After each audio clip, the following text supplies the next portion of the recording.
સરકારી શાળાઓની ગેરરીતિ સામે શિક્ષણ વિભાગ એક્શનમાં આવ્યું છે। અમદાવાદની જિલ્લાની કેટલીક શાળાઓમાં પૂરતી સંખ્યામાં વિદ્યાર્થીઓ ન હોવાથી શિક્ષકો ફાજલ પડે એવી સ્થિતિ ઊભી થઈ રહી હતી, પરંતુ આવી 15 શાળાઓએ હંગામી ધોરણે વિદ્યાર્થીઓ એડમિશન કરાવી ફાજલ પડતા શિક્ષકોને અટકાવ્યા।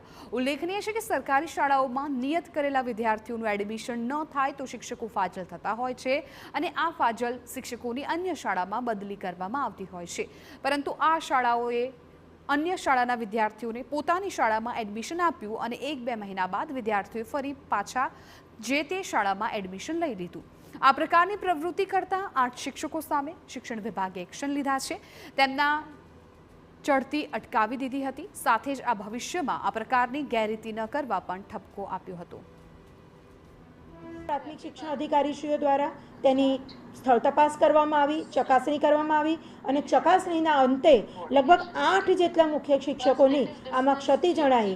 तो आ मुख्य शिक्षकोनी अमे शिक्षात्मक कार्यवाही हाथ धरी छे, तेओने ताकीद करी छे अने तमामना इजाफा अटकावी फरीथी कोई आवी माल प्रेक्टिस न थाय ए बाबत सुनिश्चित करवा प्रयत्न करेल